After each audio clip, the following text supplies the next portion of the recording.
السلام علیکم ناظرین، ویلکم ٹو مائی چینل۔ امید کرتا ہوں خالق کائنات سے کہ آپ سب خیر خیریت سے ہوں گے۔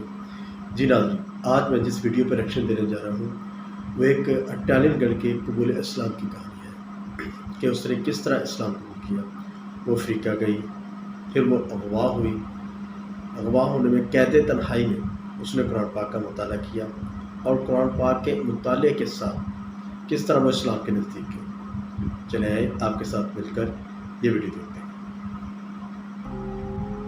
ناظرین، بے شک عزت، ذلت اور ہدایت اللہ تعالیٰ کے ہاتھ میں ہے۔ یہ ایمان افروز کہانی اٹلی سے تعلق رکھنے والی رضاکار سلویا رومانو کی ہے، جو اسلام اور مسلمانوں کی شدید مخالف تھی۔ سلویا رومانو، جس کو انتہا پسند تنظیم الشباب کی جانب سے اغوا کر لیا گیا تھا، 2 سال قید کے بعد اٹلی حکومت نے انہیں ترک انٹیلیجنس ایجنسی کی مدد سے بازیاب کروایا۔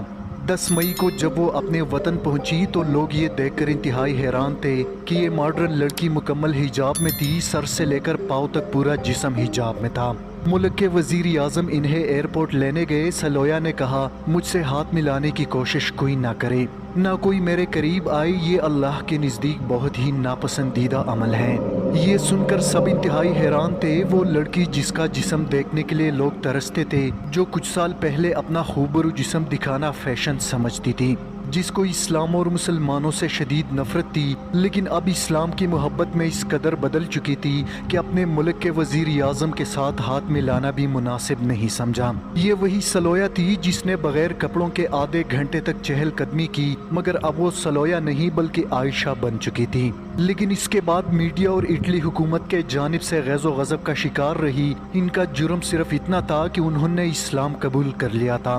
2 ماہ کے خاموشی کے بعد انہوں نے اپنا پہلا انٹرویو پیش کیا۔ اس دوران اٹلی حکومت نے لاکھوں ڈالرز کی پیشکش کی تاکہ وہ کسی طرح اسلام چھوڑ سکیں۔ ناظرین، اٹلی سے تعلق رکھنے والی اسلام مخالف تنظیموں نے اس کی شہریت ختم کرنے کی دھمکی دی، مگر اس نے اسلام کو کسی صورت نہیں چھوڑا۔ ناظرین، اپنے انٹرویو کے دوران عائشہ نے اس بات کا اقرار کیا کہ اغوا ہونے سے پہلے میں خدا پر یقین نہیں رکھتی تھی۔ میں جب بھی کسی بڑے سانحے یا ظلم کو دیکھتی تو اپنی ماں سے کہتی، یہ سب بکواس ہے، اگر خدا کی ذات موجود ہوتی تو اس طرح کی برائیاں کبھی نہ ہوتی۔ خدا کیسے انسانوں کو اتنا دکھ دے سکتا ہے۔ تعلیم مکمل کرنے کے بعد سلویا نے ایک رضاکار تنظیم جوائن کر لی اور افریقہ چلی گئی۔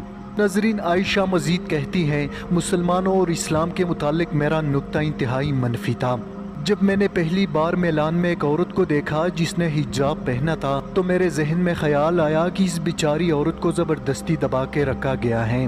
ناظرین، انٹرویو کے دوران عائشہ سے پوچھا گیا کہ اس قدر مخالف اور نفرت کے باوجود تم اسلام کی طرف کیسے راغب ہوئی، جس پر عائشہ کا کہنا تھا کہ جب مجھے افریقہ سے اغوا کر لیا گیا، جب وہ مجھے لے کر جا رہے تھے تو میں نے سوچنا شروع کیا کہ میں اس ملک میں بطور رضاکار آئی تھی، میں تو ان لوگوں کے لیے کچھ اچھا کرنے آئی تھی، آخر میں نے کون سا گناہ کیا ہے، کسی اور لڑکی کو اغوا کیوں نہیں کیا گیا، کیا میرے اغوا کرنے کا فیصلہ کسی اور طاقت نے کیا؟ یہ وہ سوال تھا جو مجھے خدا کے قریب لے آیا۔ اس کے بعد نہ ختم ہونے والے سوالات کا سلسلہ میرے ذہن میں شروع ہوا۔ قید تنہائی میں نے بہت زیادہ غور فکر کیا۔ میرے پاس ان سوالوں کے جواب نہیں تھے، لیکن مجھے ان سوالوں کے جوابات کی ضرورت تھی۔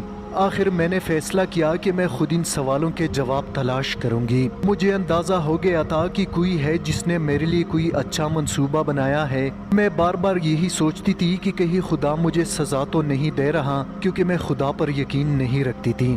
ناظرین، مزید بیان کرتی ہیں کہ اغوا کار مجھے افریقہ سے صومالیہ لے گئے۔ رات کا وقت تھا، میں گہری نیند سو رہی تھی جہاں میں نے زندگی میں پہلی بار ڈرون حملہ دیکھا۔ میں بہت زیادہ ڈر گئی، مجھے لگا میں مرنے والی ہوں۔ اس لمحے میں خدا سے گڑ گڑا کر دعا مانگی، اے خدا مجھے بچا لے، مجھے اپنی فیملی سے دوبارہ ملا دے۔